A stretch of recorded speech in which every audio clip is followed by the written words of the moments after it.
ছেলেমেয়েরা বারা তরুণেরা এ নবী পাকের প্রেমিকেরা মনে রেখে দেবেন আল্লাহ পাক যে ইসলামটাকে আমার তোমার জন্য পাঠিয়েছে মুহাম্মদ রাসূল মেহনত করে যে ইসলাম আমার তোমার কাছে দিয়েছে নবী আমার মার খেয়ে যে ইসলামটা তোমার আমার কাছে দিয়েছে এ যুবকেরা এই ইসলাম কত সহজে আসেনি গো মুহাম্মদ রাসূল রক্তাক্ত হয়ে মুহাম্মদ রাসূল নিজের শরীরের কান্দা মুবারককে শহীদ করে দিয়ে ইসলামটাকে তোমার আমার কাছে পৌঁছে দিয়েছে আজকে তুমি আমি জন্ম নিয়ে মসজিদ দেখে ফেলেছি আজকে তুমি আমি জন্ম নিয়ে মাদ্রাসা দেখে ফেলেছি আজকে তুমি আমি জন্ম নিয়ে টুপি দেখে ফেলেছি আজকে তুমি আমি জন্ম নিয়ে আমার তোমার বাপ দাদুরা মসজিদে নামাজ পড়তে যাই দেখে ফেলেছি এজন্য আমার তোমার কাছে ইসলামের মর্যাদা কমে গেছে এজন্য আমার তোমার কাছে মসজিদের মর্যাদা কমে গেছে এজন্য আমার তোমার কাছে মাদ্রাসার মর্যাদা কমে গেছে এজন্য আমার তোমার কাছে টুপি দাড়ির কদর কমে গেছে এ যুবকেরা তরুণেরা বাপেরা ইতিহাস পড়ে দেখে নেন এই ইসলাম আমার তোমার কাছে দেওয়ার জন্য টুপি দাড়ি নামাজ রোজা মসজিদ মাদ্রাসা তোমার আমার কাছে দেওয়ার জন্য সাহাবা হুজুররা নিজেদের জানগুলোকে বিলিয়েছে সাহাবা হুজুর তো অনেক দূরের কথা নবী পাকের জিন্দেগি পড়ে দেখে নাও নবী আমার ইসলামটাকে তোমার আমার কাছে পৌঁছে দেওয়ার জন্য নবী আমার নিজের জন্মভূমি মক্কার জমি ছেড়ে দিয়ে মদিনার জমিনে চলে যেতে হয়েছে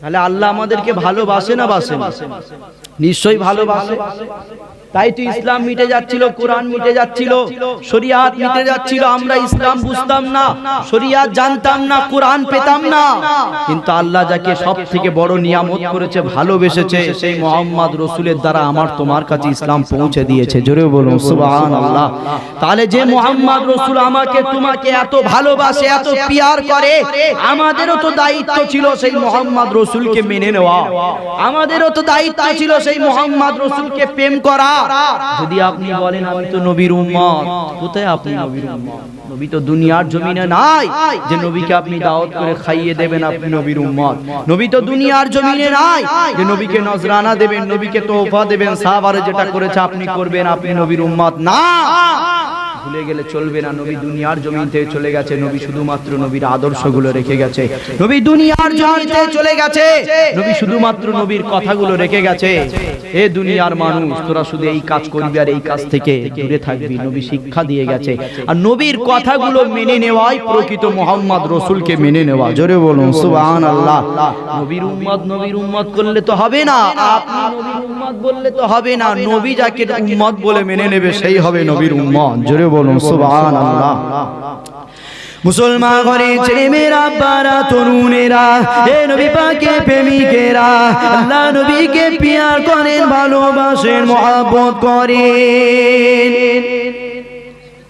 এ যুবকেরা তরুণেরা বাপেরা আল্লাহ নবীকে প্রেম করবেন তাদেরকে ফলো করে আল্লাহ পাক নিজে জানিয়েছে এ দুনিয়ার মানুষ শুনে রেখে দে তোরা আমার সাহাবাদের জিন্দেগি ফলো কর আমার হাবিবে সাহাবারা আমার হাবিবকে যেভাবে প্রেম করেছিল আমার হাবিবকে যেভাবে অনুসরণ করেছিল আমার হাবিবকে যেভাবে মেনেছিল এ দুনিয়ার মানুষ তোরা আমার হাবিবে সাহাবা জিন্দেগি ফলো করে তোরা আমার হাবিবকে ওই রকম ভাবে ভালোবেসে নে যতটা আমার হাবিবে সাহাবারা ভালোবেসেছিল নবী পাকে সাহাবারা আল্লাহ নবীকে কেমন প্রেম করেছিল শুনে রেখে দাও এমন সময় মুতার যুদ্ধ শুরু হবে আল্লাহ নবী সাহাবাদেরকে ডাক দিতে লেগেছে এ বাবা সাহাবারে যুদ্ধ শুরু হবে সত্যের পক্ষে ইসলামের দিকে হৃদায়ের দিকে মানুষকে আনার জন্যে,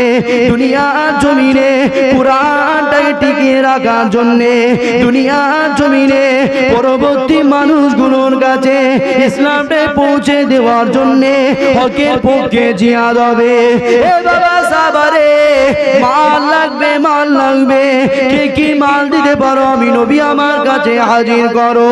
সাহাবারা একে একে যুদ্ধের জন্য মাল দিতে লেগেছে। সাহাবা হুজুরদের মাল দেওয়া শেষ হয়ে গেছে। সিদ্দিক আকবর দাঁড়িয়ে গেছে, ইয়া রাসূলুল্লাহ, ইয়া হাবিবাল্লাহ, ইসলামের জন্য বেশি কিছু দিতে পারেনি, যা অল্প ছিল সব কিছু আপনার জন্য নিয়ে এসেছি। আল্লাহ নবী আবু বকরের কাছ থেকে কাপড়গুলো যখন নিয়েছে, নবী আমার কাপড়গুলো খুলছে আর দেখছে আবু বকর এক একটা কাপড়ে এক একটা করে জিনিস নিয়ে এসেছে।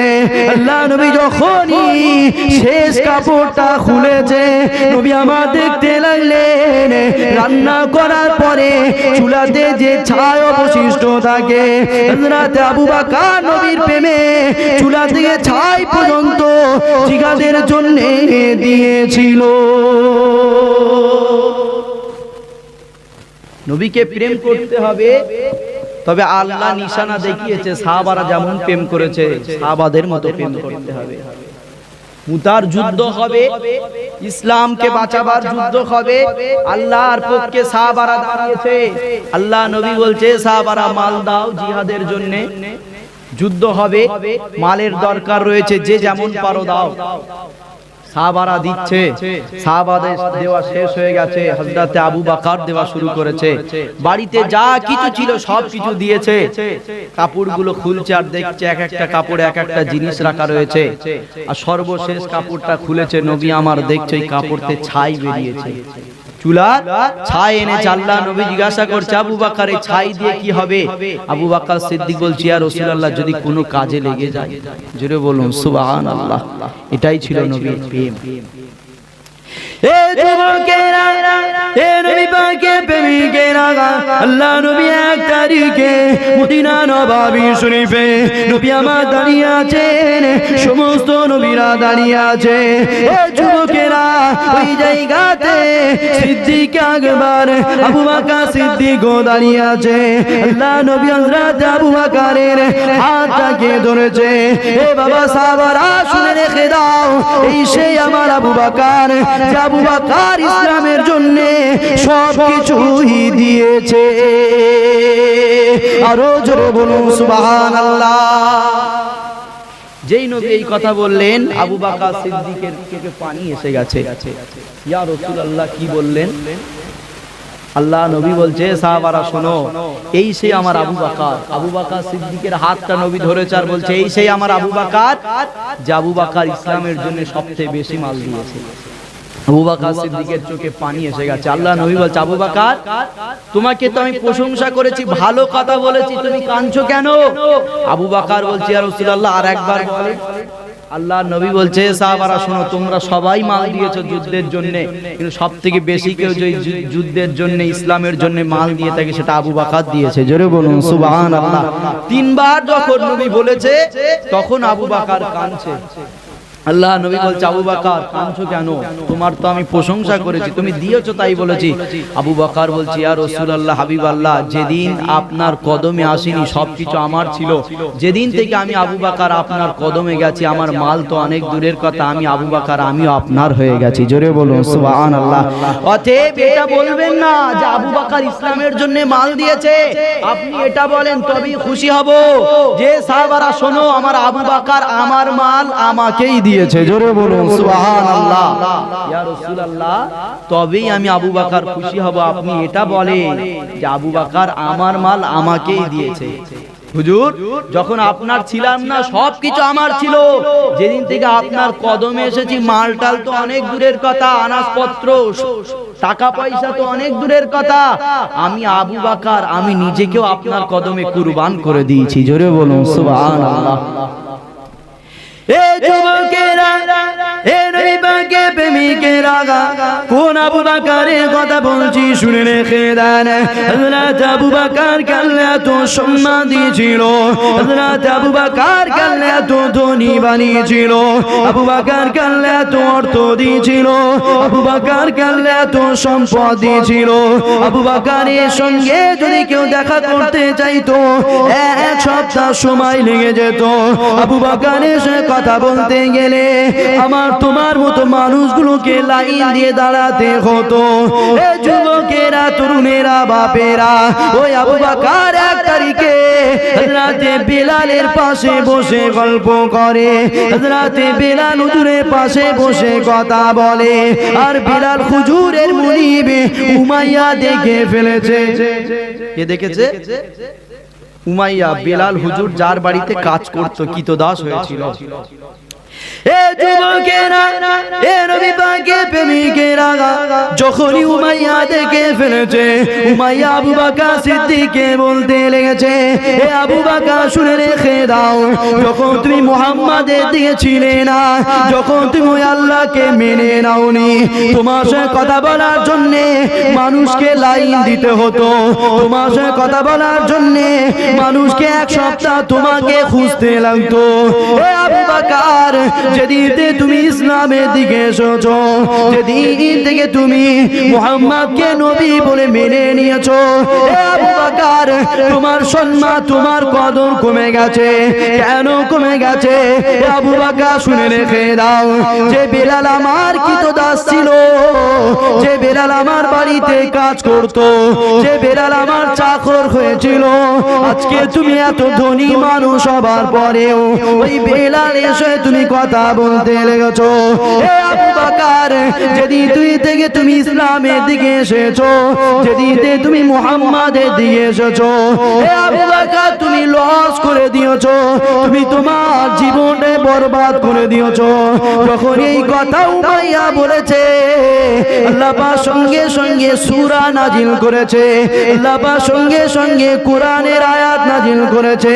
আল্লাহ পাক সময়ের কসম করে বলেছে, আমার হাবিব আপনি বলে দেন, আবু বকর লস করেনি, যারা আমার নবীকে মারেনি, ওই উমাইয়া লস করেছে।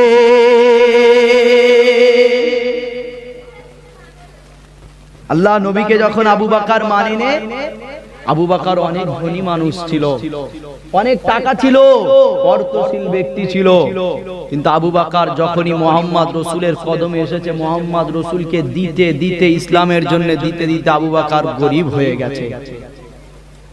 এত গরীব হয়ে গেছে, হযরতে বেলাল যে মানুষের বাড়ি কাজ করত, মানুষের গোলাম ছিল, মানুষের কৃতদাস ছিল, ওই বেলালের সাথে বসে এক জায়গায় কথা বলছে আবু বকর। আর এই কথোপকথনটা উমাইয়া দেখতে পেয়েছে, বেলাল যার বাড়িতে কাজ করত। উমাইয়া বলছে, আবু বকর, তুমি লস করে ফেলেছো। কেন? যে বেলাল আমার বাড়িতে কাজ করত, যে বেলাল আমার কাছে কৃতদাস হয়েছিল, যে বেলাল আমার গোলাম হয়েছিল, তুমি চিন্তা করো, আগে তোমার সঙ্গে দেখা করার জন্য এক সপ্তাহ সময় লাগতো, আগে তোমার সঙ্গে কথা বলার জন্য নরমাল মানুষদের লাইন দিতে হতো, কিন্তু আজকে তুমি এই রকম চাকর, যাকে আমি দিন রাত জেলিয়েছি, যাকে আমি মেরেছি, এমন মার মেরেছি, রডকে গরম করে মুখে পিঠে ছ্যাঁকা দিয়েছি, ওই বেলালকে আমি কত লাথি মেরেছি, আজকে তুমি মুহাম্মাদের দিকে গেছো বলে ওই বেলাল, ওই কৃতদাসের সঙ্গে তোমার গল্প করতে হচ্ছে, তুমি লস করে ফেলেছো আবু বকর। যখনই আবু বকর সিদ্দিক এই কথা বলেছে, আবু বকর তুমি লস করে ফেলেছো, সঙ্গে সঙ্গে আল্লাহ কোরআন নাজিল করে দিয়েছে, কোরআনের আয়াত সূরা দুনিয়ায় পাঠিয়েছে, ওয়াল আস, আল্লাহ আসরের কসম করে বলছে, সময়ের কসম করে বলছে, ইন্নাল ইনসানা লাফি খুস, জোরে বলুন সুবহানাল্লাহ, নিশ্চয়ই মানুষ ক্ষতিগ্রস্তের মধ্যে। কারা? আবু বকর নয়, ইল্লাল্লাযিনা আমানু, যারা ঈমান এনেছে তারা নয়, যারা মুহাম্মদ রাসূলকে মেনে নেয়নি, যারা ঈমান আনেনি, ওই উমাইয়া হলো ক্ষতিগ্রস্তের ভিতরে, জোরে বলুন সুবহানাল্লাহ। তাহলে এর থেকে পরিষ্কার বোঝা যায়, আল্লাহ পাক পরিষ্কার জানিয়েছে, যারাই মুহাম্মদ রাসূলকে প্রেম করবে, মুহাম্মদ রাসূলের প্রতি ঈমান আনবে, বিশ্বাস রাখবে, তারাই ঈমানদার, তারাই লাভ করেছে। আর যারা ঈমান আনেন তারা ক্ষতিগ্রস্তের মধ্যে। যে যতই বলুক না কেন, যে শয়তান যতই লাপালাপ করুক না কেন, যে ইবলিসের চেলা আপনাদেরকে যতই ভুল বোঝাক না কেন, একটাই কথা মাথায় রাখবেন, ইবলিসের চেলার কথা আপনার কাছে মূল্য নাই। আপনি যদি মুহাম্মদ রাসূলের গোলাম হন, ওই শয়তানের কথায় আপনার কান দিয়ে কোনো লাভ নাই। আল্লাহ নিজে বলেছে মুহাম্মদ রাসূলের গোলাম যারা হবে তারা ক্ষতিগ্রস্তের মধ্যে নাই। জোরে বলুন সুবহানাল্লাহ। এ যুবকেরা, এ নবী পাকের প্রেমিকেরা, কোন আবু বকরের কথা বলছি শুনে রেখে দেন। আল্লাহ নবী মক্কার জমিতে হিজরত করে মদিনার জমিনে যেতে লেগেছে।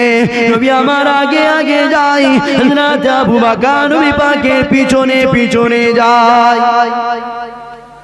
এ যুবকেরা, তরুণেরা, বাপেরা, আল্লাহ নবী যে সময় হিজরত করেছিল নবী পাকের সঙ্গে অন্য কোনো সাহাবারা ছিল না।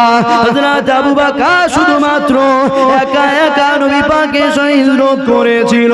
হযরত আবু বকর যেতে লেগেছে, নবী আমার আগে আগে যায়। হযরত আবু বকর আল্লাহ নবীর পিছনে পিছনে যেতে লেগেছে। বেশ কিছুটা যাবার পরে হযরত আবু বকর নবী পাকের ডান দিয়ে সোজা শুয়ে যেতে লেগেছে। নবী আমার খাড় ঘুরিয়ে দেখে নিয়ে আল্লাহ নবী নিজের মতো হাঁটা শুরু করে দিয়েছে। আবারও কিছুটা যাবার পরে হযরত আবু বকর নবী পাকের পা দিয়ে সোজা শুয়ে যেতে লেগেছে। নবী আমার খাড় ঘুরিয়ে দেখে নিয়েছে। আল্লাহ নবী আবারও চলা শুরু করেছে। আবারও কিছু হয়ে যাবার পরে হযরত আবু বকর নবী পাকের সামনে দিয়ে হাঁটতে লেগেছে। আল্লাহ নবী আর দেরি করে না, নবী আমার জিজ্ঞাসা করতে লাগলেন, এ আবু বকর রে, তুমি আমার সাথে বিয়াদবি করছো কেন? এ বাবা আবু বকর, তুমি আমার সাথে বিয়াদবি করবে, এটা আমি মুহাম্মদ কখনো মেনে নিতে পারি না। এ আবু বকর, রহস্যটা কি? কেন তুমি আমার সামনে যেতে লেগেছো বলো? এ আবু বকর, তুমি আমার সাথে বিয়াদবি করবে, এটা আমি মুহাম্মদ কখনো মেনে নিতে পারি না। হযরত আবু বকর বলেছিল, ইয়া রাসূলুল্লাহ, ইয়া হাবিবাল্লাহ, আমি আবু বকর আমার জান মাল সব কিছু আপনার কদমে কুরবান হয়ে যায়। আমি আপনার সাথে বিয়াদবি করতে চাইনি, আমি আপনার সাথে গুস্তাখি করতে চাইনি। এ আবু বকর, তাহলে আমার সামনে দিয়ে কেন যাও? হযরত আবু বকর বলতে লেগেছে, ইয়া রাসূলুল্লাহ, ইয়া হাবিবাল্লাহ, আজকে দিন আপনার সঙ্গে শুধুমাত্র আমি আবু বকর একা হিজরত করি। আপনার ডান দিকে তে ফাঁকা, আপনার বাঁ দিকে তে ফাঁকা, আপনার সামনের দিকে ফাঁকা, শুধুমাত্র পিছনে আমি আবু বকর একা রয়েছি। ইয়া রাসূলুল্লাহ, ইয়া হাবিবাল্লাহ, আমি তো আপনার পিছনে পিছনে যেতেছিলাম। কিছুটা যাওয়ার